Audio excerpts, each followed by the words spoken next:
মৰমৰ ছাত্ৰ-ছাত্ৰীসকল, আশা কৰোঁ তোমালোকে ভালদৰে পঢ়া-শুনা কৰি আছা।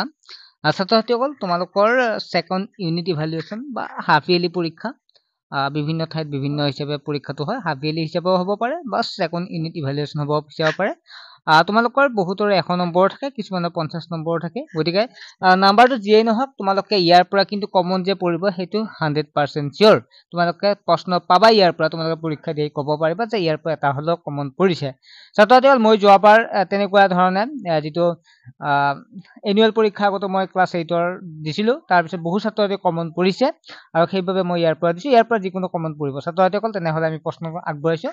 ইয়াৰ আগতে তোমালোকক আগতে ক'ব বিচাৰোঁ যে তোমালোকৰ এটা ক্লাছ 8ত NMS পৰীক্ষা হয়। বহুতে নাজানে, সেইকাৰণে মই অৱগত কৰিছোঁ। যিসকল ছাত্ৰ-ছাত্ৰী চৰকাৰী বিদ্যালয়ত পঢ়ে তেনেবোৰ ছাত্ৰ-ছাত্ৰীৰ কাৰণে সুখবৰ বুলিয়ে ক'ব পাৰোঁ। ক্লাছ 8ত এই NMS পৰীক্ষাটোত যদি তোমালোকে পাছ কৰা, মাত্ৰ 2টা পৰীক্ষা হয়, এদিনতে হ'ব। 23 নৱেম্বৰ তাৰিখে হ'ব। এই 2টা পৰীক্ষা যদি পাছ কৰা, তেনেহ'লে তোমালোকে লাভ কৰিব পাৰিবা 12,000কে বছৰত 4 বছৰ তোমালোকে পাবা 48,000 টকা। গতিকে তোমালোকে এইটো পৰীক্ষা দি পাব পাৰিবা। তোমালোকক যিহেতু মা-দেউতাই বহুতো কষ্ট কৰি তোমালোকক পইচা দি পঢ়াইছে, গতিকে তোমালোকে অলপ হ'লেও মা-দেউতাক সহায় কৰিব পাৰিবা এই পইচাটো পাই কেনে। আৰু এই পৰীক্ষাটো অনলাইনটো তোমালোকে বিদ্যালয়তো খবৰ ল'ব পাৰিবা বা কম্পিউটাৰ দোকান যিটো তাতেও কৰিব পাৰিবা। এতিয়া তোমালোকে কেনেকৈ আগবাঢ়িবা? এই পৰীক্ষাটোৰ কাৰণে মই কোচিং কৰি আছোঁ। গতিকে তোমালোকে মোৰ কোচিঙত জইন হোৱাৰ লগে লগে তোমালোকে নিশ্চিন্ত থাকিব পাৰিবা যে তোমালোকে পাছ কৰাৰ বহুতে চান্স থাকিব, কিয়নো মই যিমানবিলাক টপিক আছে সম্পূৰ্ণ পঢ়াম। তোমালোকক মাত্ৰ 200 টকাত পঢ়াম। তোমালোক যিসকলে কৰিব বিচাৰে তোমালোকে কৰিব পাৰিবা। 200 টকাতে তোমালোকে মই বিশ্বাস তোমালোকে পাছ কৰিব পাৰিবা, যাৰ কাৰণ মই সম্পূৰ্ণ তোমালোকক বুজাই দিম বা জনাই দিম। আৰু বহুত ছাত্ৰ-ছাত্ৰীয়ে ক্লাছ কৰি আছে, যিসকলে ল'ব বিচাৰে ল'ব পাৰিব। এতিয়া প্ৰথম প্ৰশ্নটো আছিল চমু উত্তৰ দিয়া যিকোনো 10টা। অসমত বৰ্তমান কিমানখন গাঁও আছে?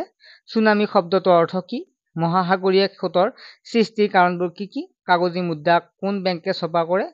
উৎপাদনৰ কাৰণে উৎপাদনকাৰীক কিহৰ প্ৰয়োজন হয়? ইউৰোপীয়সকলক কিয়ে ভাৰতলৈ আকৰ্ষণ কৰিছিল? কোনে ব্ৰিটিছ ইষ্ট ইণ্ডিয়া কোম্পানীৰ ফৰমান জাৰি কৰিছিল? ওলন্দাজসকলে ভাৰতবৰ্ষৰ কোন ঠাইত প্ৰথম দুৰ্গ সাজে? দিব্য প্ৰবন্ধম কি? ইয়াত মই এনচাৰবিলাক কোৱা নাই, তোমালোকে নিজে চেষ্টা কৰাচোন, কিমানটা পাৰিলে তোমালোকে ক'বা। কাৰণ পৰীক্ষালৈ বেছি দিন যিহেতু নাই, তোমালোকে নিজে গম পাবা যে কিমান পঢ়িছা, কিমান পাৰা। তোমালোকে জাষ্ট কমেণ্ট কৰি জনাবা। ভূঞাসকলৰ নিজা বিচাৰালয়ক কি নামে জনা গৈছিল? হস্তি বিধানৰ পুথিখন কোনে ৰচনা কৰিছে? ভাৰতীয় সংবিধান ৰচনা কৰোঁতে কিমান দিন সময় লাগিছিল? কি কাৰণে আহোমসকলে পছা প্ৰথা প্ৰৱৰ্তন কৰিছিল? মধ্যযুগত অসমীয়া সমাজত নাৰীৰ ভূমিকা কেনে আছিল? ভক্তিবাদ বুলিলে কি বুজায়? সংমিশ্ৰিত সংবিধান মানে কি বুজা? মৌলিক সংবিধান বুলিলে কি বুজা? মৌলিক অধিকাৰ বুলিলে কি বুজা? ৰাষ্ট্ৰ পৰিচালনাৰ নিৰ্দেশাত্মক নীতি প্ৰধান উদ্দেশ্যসমূহ কি কি? ইউৰোপীয় বণিক গোষ্ঠীৰ ভাৰতবৰ্ষৰ আগমনৰ কাৰণ কি আছিল? মানুহে স্থায়ীভাৱে বসবাস কৰিবলৈ লোৱাৰ কাৰণ কি বুলি ভাবা? চমু টোকা আছে, 10 নম্বৰটো আছে পাইক প্ৰথা, অলিখিত সংবিধান, উচ্চ ভূমিৰ বসতি, যিকোনো 2টা আহিছিল লিখিবৰ কাৰণে। খালী ঠাই পূৰ কৰা, মৌলিক অধিকাৰ, নাগৰিকসকলৰ দেশ বিকাশত সহায় কৰে। অনন্ত কণ্টলীয়ে দেশ অসমীয়া অনুবাদ কৰে। শংকৰাচাৰ্য আছিল দেশ বিশ্বাসী। সংবিধান খচৰা কমিটিৰ অসমৰ সদস্যজন হ'ল দেশ অস্পৃশ্যতা এক সামাজিক দেশ।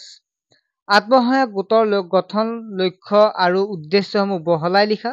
সাম্প্ৰদায়িক অসমৰ ভাষা সাহিত্যিক সংস্কৃতিক প্ৰতিটো জাতি জনগোষ্ঠীৰে উমৈহতীয়া সৃষ্টি আৰু সম্পত্তি বাক্যশাৰীৰ তাৎপৰ্য ব্যাখ্যা কৰা।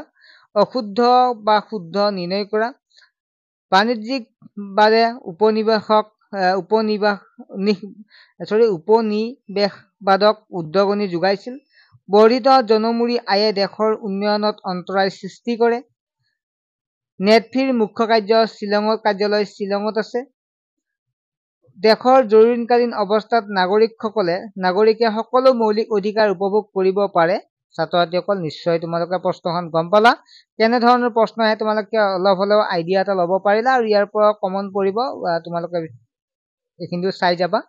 আৰু যদি তোমালোকে NMS পৰীক্ষাটো মোৰ মতে সকলোৱে দিব লাগে, চৰকাৰী বিদ্যালয়ত পঢ়া ছাত্ৰ-ছাত্ৰীয়ে, কাৰণ এইটো পাছ কৰা বহুতে চান্স আছে, পাছ কৰিবই পাৰিবা।